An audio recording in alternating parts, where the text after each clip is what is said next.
যে প্রাথমিকভাবে এই ঘটনার সাথে যারা দোষী সাব্যস্ত হয়েছে তাদেরকে আমরা চিহ্নিত করেছি। সেই জন্য আমরা গার্ড যে দুইজন ছিল তাদেরকে আমরা বরখাস্ত করেছি। আর এছাড়া স্টেশন মাস্টার যিনি আছেন তারও গাফিলতি আছে কিনা সেই ব্যাপারেও আমরা তাকেও এই ঘটনায় দায়ী আমরা করছি। আর আমরা দুটি তদন্ত কমিটি গঠন করা হয়েছে, একটি বিভাগীয় আর একটা জোনাল। আমরা সার্বিক পরিস্থিতি নিয়ে বিভাগীয় তদন্ত কমিটি চলছে। আর যারা এই নিহত হয়েছেন তাদের পরিবারকে 1 লক্ষ টাকা করে রেল থেকে ক্ষতিপূরণ দেওয়া হচ্ছে। আর ইতিমধ্যে জেলা প্রশাসকের থেকে তাদের পরিবারকে নিহত পরিবারকে 25,000 আর এমনি অন্যদেরকে আহতদেরকে 15,000। আর এছাড়া আমাদের মাননীয় প্রধানমন্ত্রী জনাব তারেক রহমান তিনি সার্বক্ষণিক খোঁজখবর রাখছেন এবং স্বাস্থ্যমন্ত্রীকেও নির্দেশনা দেওয়া হয়েছে যাদের চিকিৎসা প্রয়োজন, ঢাকা নিয়ে যাওয়া প্রয়োজন হলো তাদেরকে যাতে সেই ব্যাপারে স্বাস্থ্যমন্ত্রী আমার সাথে কথা বলছেন। আর আমরা অবশ্যই যাদের গাফিলতির কারণে এই ঘটনাটি ঘটেছে সেই ব্যাপারে আমরা সর্বোচ্চ শাস্তিমূলক ব্যবস্থা গ্রহণ করছি। ইতিমধ্যে বর্তমান মাননীয় প্রাইম মিনিস্টার তিনি সিদ্ধান্ত দিয়েছেন যে আমাদের যে রেল ক্রসিংগুলি রয়েছে সেগুলিকে রেল ওভারপাস অথবা আন্ডারপাস করে দেওয়া যায় কিনা। এছাড়া আরেকটি সিদ্ধান্ত আলোচনার পরে আছে যেগুলিকে রেল ক্রসিংগুলি অটোমেটিক করে দেওয়া যায় কিনা, যে একটি নির্দিষ্ট সীমানার মধ্যে রেলগুলি প্রবেশ করার পর রেল ক্রসিংগুলি অটোমেটিকভাবে সেগুলি ব্যারিয়ারগুলি নেমে যাবে, সেই ব্যাপারেও আমাদের কাজ চলছে।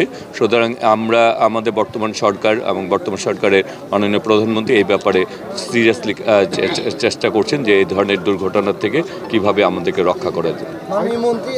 আমি বলেছি যে 2 জন রেল কর্মকর্তার গাফিলতি আমরা পেয়েছি, তাদেরকে আমরা ইতিমধ্যে বহিষ্কার করা, তাদেরকে বরখাস্ত করা হয়েছে এবং স্টেশন মাস্টার যিনি আছেন তার ব্যাপারেও আমরা ব্যবস্থা গ্রহণ করছি। সুতরাং এবং 2টি বিভাগীয় তদন্ত কমিটি, একটি বিভাগীয় তদন্ত কমিটি আর একটা জোনাল দুটি তদন্ত কমিটি গঠন হয়েছে। এবং এখানে আমাদের মাননীয় যে গার্ড ছিলেন, হেড কিপার ছিলেন যে 2 জন, সেই 2 জনকে বরখাস্ত করা হয়েছে। দায়িত্বে ছিলেন, তারা ওই সময় উপস্থিত ছিলেন না। আরেকটা প্রশ্ন আমি প্রথমত কাজ করি, সেটা হলো 1 লক্ষ টাকা করে আপনারা দিবেন, লাশের দাম আসলে 1 লক্ষ টাকা না।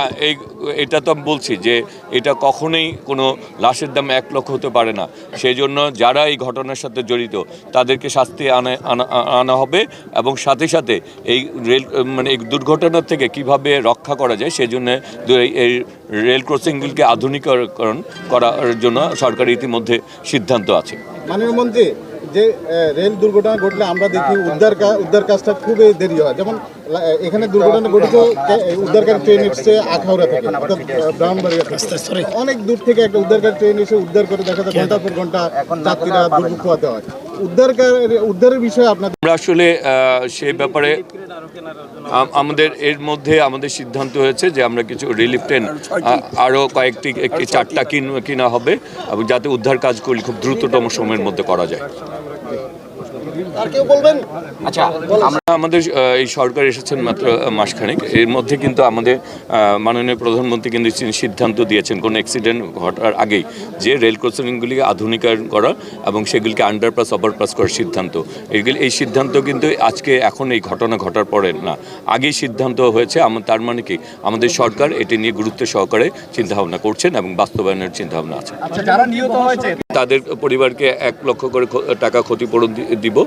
আর এছাড়া জেলা প্রশাসক থেকে ইতিমধ্যে 25,000 টাকা করে এবং আহতদেরকে 15,000 টাকা করে দেওয়া হচ্ছে।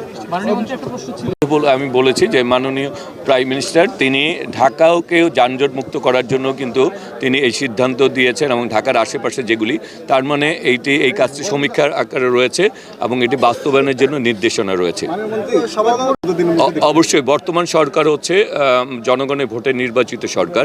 এই সরকার জনগণের কাছে জবাবদিহিতা রয়েছে। সুতরাং আপনারা আশাবাদী হতে পারেন এই তদন্ত রিপোর্ট সেটা আলোর মোড় দেখবে এবং সেটি ব্যবস্থা গ্রহণ করা হবে দায়ী ব্যক্তিদের। এটি নির্দিষ্ট করে এই মুহূর্তে টাইম বলা যাচ্ছে না।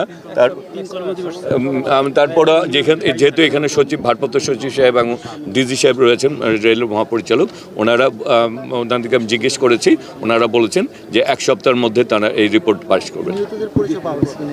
না, নিহতদের সবার পরিচয় পাওয়া যায় না, শনাক্ত করার কাজ চলছে।